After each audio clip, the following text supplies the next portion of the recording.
Hello everyone, welcome to my channel Study Studio. कैसे हैं बेटा सभी आप? अभी हमने फर्स्ट पार्ट में इसका चैप्टर यहाँ तक पढ़ा था। ये चैप्टर है ना महादेवी वर्मा का, नीलकंठ है। नीलकंठ हमने पढ़ा था यहाँ तक, परफेक्ट जेंटलमैन की उपाधि दे दी डाली। तो सेकंड पार्ट में हम यहाँ से आगे पढ़ेंगे। ओके। उसमें ये बताया है कि जो महादेवी वर्मा ये कह रही है कि वो अपनी चोंच से जो सांप था विष से भरा हुआ था, उसको अपनी चोंच से खंड खंड अलग अलग टुकड़े कर सकता है। उसी से मेरी हथेली पर रखे हुए भुने हुए चनों को इतनी कोमलता से धीरे धीरे उठाकर खाता था कि मुझे भी हंसी आती थी कि कहीं मुझे चोट न लग जाए। इस डर से वो बहुत ही धीरे धीरे, बहुत ही कोमलता से उठाता था, जबकि उसकी चोंच बहुत न खुली थी। और विष में भी होता था। मुझे हंसी भी आती है उस बात से और विश्व आश्चर्य भी होता है। फलों के वृक्षों से अधिक उसे पुष्पित और पल्लवित वृक्ष पाते थे। फलों से ज़्यादा मोर को क्या पाते थे? पुष्पित फूलों वाले और पत्तों वाले वृक्ष अच्छे लगते थे। बसंत में जब आम के वृक्ष सुनहरी मंजरियों से लग जाते थे, जो आम के वृक्ष पे सुनहरी सुनहरी वो लग जाती है ना, कोपले लग जाती है, और अशोक के लाल पल्लों से ढक, अशोक के जो पौधे होते हैं उस पर लाल लाल पल्लों से ढक जाते, लाल लाल ढक, वो छोटी छोटी कोपली निकलती है, उससे ढक जाता था। तब जाली घर में वह इतना अस्थिर हो उठता था कि उसे बाहर छोड़ देना पड़ता था। तो वो जाली वाले पिंजरे में, जाली घर में वो इतना परेशान हो जाता था कि उसको बाहर छोड़ना पड़ता था। समझ में आ रहा है, नहीं आ रहा है? ठीक है, आगे देखिए। पूरा ही कर देते हैं बेटा, एक ही पेज है बस, उसको कर ही देते हैं। नीलकंठ और राधा की सबसे प्रिय ऋतु तो वर्षा ही थी। नीलकंठ और राधा की सबसे अच्छी पसंद की ऋतु थी उसकी वर्षा। सबको होती है, जो मोर होते हैं उनके सबकी पसंद की ऋतु होती है वर्षा। मेघों के उमड़ आने से पहले ही वे हवा में उनकी सहज सजल आहट पा लेते थे। जब जैसे बारिश आने वाली हो, उससे पहले उनको पता चल जाता था कि तब उनकी मंद केका और वो जो अपनी आवाज़ से धीरे धीरे गूंज में तिरुतर होती हुई मानो बूंदों के उतरने के लिए सोपान पंक्ति बनने लगती थी। वो अपनी केका से, अपनी चोंच से ऐसे धीरे धीरे गाते थे जैसे वो बूंदों का सोपान पंक्ति गा रहे हों।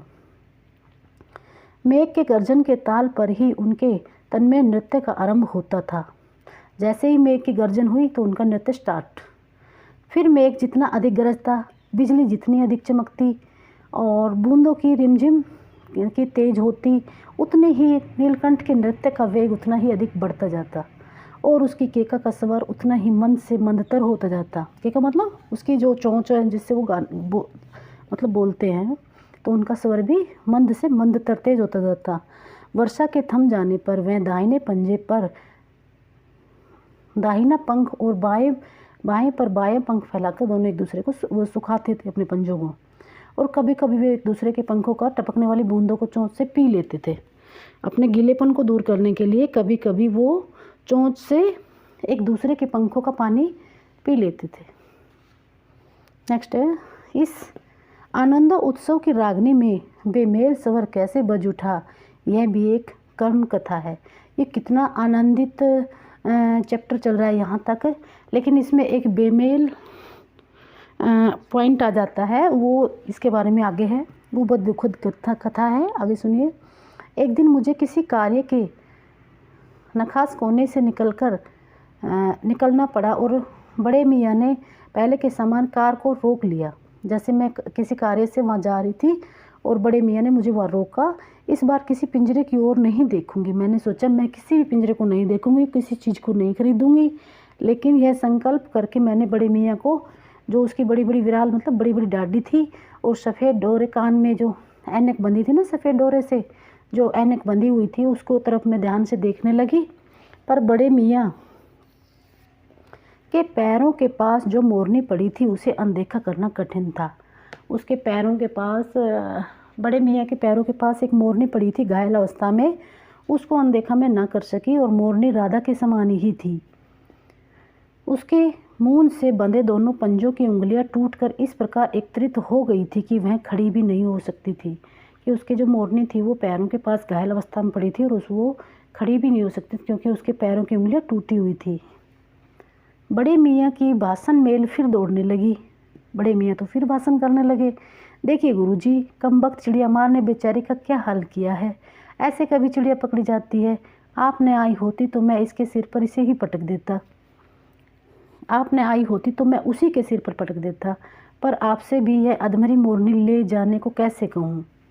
तब महादेव वर्मा से वो कहने लगा, जो बड़े मियाँ थे जो बेचते थे चिड़िया को, मोरों को, वो कहने लगे कि वो देखो कमबख्त चिड़िया मार ने उसको कैसे मारा है कि वो उसके पैर इतनी ज़ोर से टूट गए हैं, और आप ना आई होती तो मैं उसको ही वापस दे देता। अब आपको भी मैं कैसे लेने के लिए कहूँ। सारांश यह है कि 7 रुपये देकर मैं उसे अगली सीट पर रखकर घर ले आई, और एक बार फिर मेरे पढ़ने लिखने का कमरा अस्पताल बन गया कि अपने कमरे में मैं उसको 7 रुपये देकर सीट पर रख कर ले आई, और कमरे में उसको अस्पताल की तरह उसकी देखभाल जैसे करनी थी ना, वो करने स्टार्ट कर दी, और मेरा कमरा अस्पताल सा दिखने लगा। पंजों की मरहम पट्टी और देखभाल करने पर वह महीने भर में अच्छी हो गई। 1 महीने में उसकी देखभाल करने पर अच्छी हो गई। उंगलियां वैसी ही टेढ़ी मेढ़ी रही, परंतु वह ठूठ जैसे पंजों को डगमगाती हुई चलने लगी। तब उसे जाली घर में पहुंचाया गया और नाम रखा गया कुब्जा। एक ये जो बाद में मोरनी आई थी उसका नाम क्या था, कुब्जा। ये याद रखना, आपको शॉर्ट क्वेश्चनों में आ सकता है ये। तो उसकी उंगलियां तो ठीक हो गई, लेकिन वो टेढ़ी मेढ़ी ही रही, ठूठ जैसी रही, लेकिन वो ठूठ मूठ भी चलने लगी, तो उनको जाली वाले घर में पहुंचा दिया गया। नाम रखा गया कुब्जा। नाम के अनुरूप मीन्स जैसे ही, नाम के जैसे ही वह स्वभाव से भी कुब्जा ही प्रमाणित हुई। ठीक है, प्रमाणित मतलब साबित हुई। तो जैसे नाम था उसका वैसे ही वो कुब्जा जैसी ही साबित हुई। अब वह नीलकंठ और राधा साथ रहते थे। अब तक नीलकंठ और राधा साथ रहते थे, अब कुब्जा भी उनके साथ देखते ही मारने दौड़ती। अब तक नीलकंठ और राधा साथ रहते थे, अब कुब्जा उन्हें देखते ही मारने दौड़ती। चोंच से मार कर उसे राधा की कलगी नोच डाली। कलगी मतलब ये जो गले की वो होती है ना, वो वहाँ से। तो जब जैसे ही नीलकंठ और राधा साथ साथ रहते थे तो उसको अच्छा नहीं लगता था, और कुब्जा राधा को मारती थी, तो वो राधा को मार के उसकी कलगी नोच डालती थी।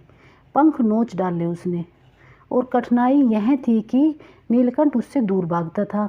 नीलकंठ को वो अच्छी नहीं लगती थी कुब्जा, वो उससे दूर भागता था। वह उसके साथ रहना चाहती थी। न किसी जीव जंतु से उसकी मित्रता थी कुब्जा की, और न ही किसी को नीलकंठ के समीप आने देना चाहती थी। कुब्जा किसी को भी नीलकंठ के पास नहीं आने देती थी, और राधा को भी नहीं आने देती थी। इसी बीच राधा ने 2 अंडे दिए, जिसको वह पंखों में छिपाई बैठी रहती थी। कौन? राधा अपने अंडों को पंखों में छिपा कर बैठी थी। पता चलते ही कुब्जा ने चोंच मार कर राधा को धकेल दिया, और फिर अंडे फोड़कर ठूठ जैसे पैरों से उसको छितरा दिया।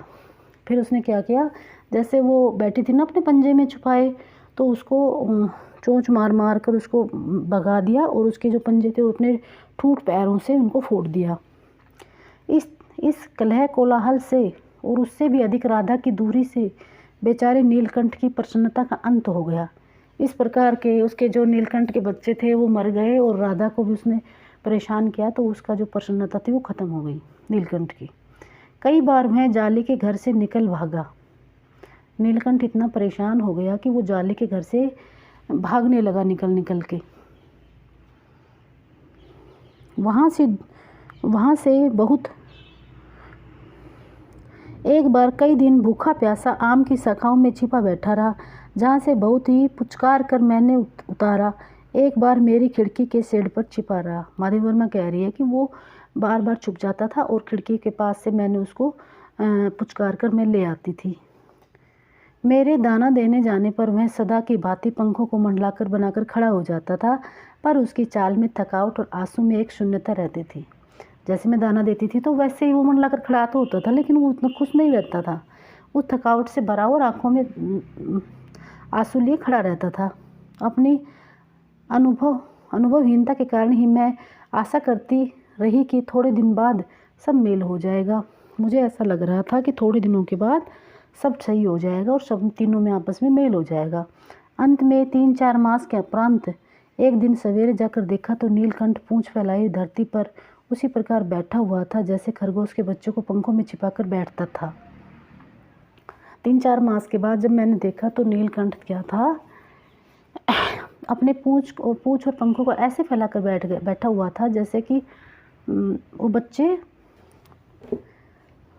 जैसे खरगोश के बच्चों को पंखों में छिपाकर बैठा था, कि जैसे वो खरगोश का बच्चा के चोट लग गई थी तो वो अपने पंखों में छिपाकर बैठा हुआ था ना, ऐसे बैठा था। मेरे पुकारने पर भी उसके न उठने का संदेह हुआ।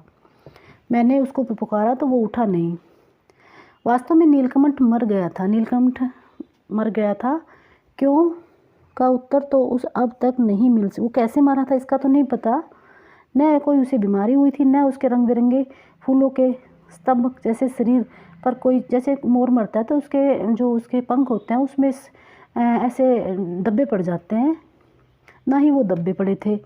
मैं अपने साल में लपेटकर संगम में ले गई, नीलकमल को साल में लपेटकर संगम में ले गई और जब गंगा के बीच धार में उसे प्रवाहित किया तब उसके पंखों की चंद्रिकाओं से प्रतिबिंबित होकर गंगा का चौड़ा पाट एक विशाल मयूर के समान तरंगित हो गया। मतलब जब उसमें गंगा में प्रवाहित किया तो उसके जो पंख थे उससे वो सब नीला नीला दिखने लगा। नीलकंठ के न रहने पर राधा तो निश्चिष्ट सी कई दिन कोने में बैठी रही और वह कई बार भागकर लौट आया था कि वो बार बार ऐसे इंतज़ार करती रहती थी कि वो कई बार आ जाता था तो वो आ जाएगा। अंत में प्रतीक्षा के भाव से द्वार पर दृष्टि लगाई रहती थी कि कुब्जा के कोलाहल के साथ खोज ढूंढ आरंभ की। वो अपनी दृष्टि लगाए जो राधा थी वो इंतज़ार करती रहती थी, परंतु कुब्जा ने ढूंढने के लिए उसको ढूंढना आरंभ कर दिया। खोज के क्रम में वह प्राय जाली का दरवाज़ा खुलते ही बाहर निकल जाती थी और आम, अशोक, कचनार आदि की शाखाओं से नीलकंठ को ढूंढती रहती थी कुब्जा। एक दिन आम से उतारी ही थी कि कजली अल्सेशियन कुत्ती सामने पड़ गई। एक दिन वो आ रही थी तो अल्सेशियन कुत्तियाँ उसके सामने आ गई।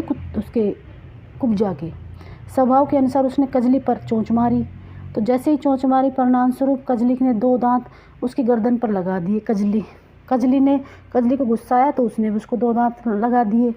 इस बार उसका कलह कोलाहल और देश प्रेम भरा जीवन बचाया न जा सका, परंतु इस 3 पक्षियों ने मुझे प्रकृति की विभिन्नता का परिचय दे दिया। वह मेरे लिए विशेष महत्व रखता है।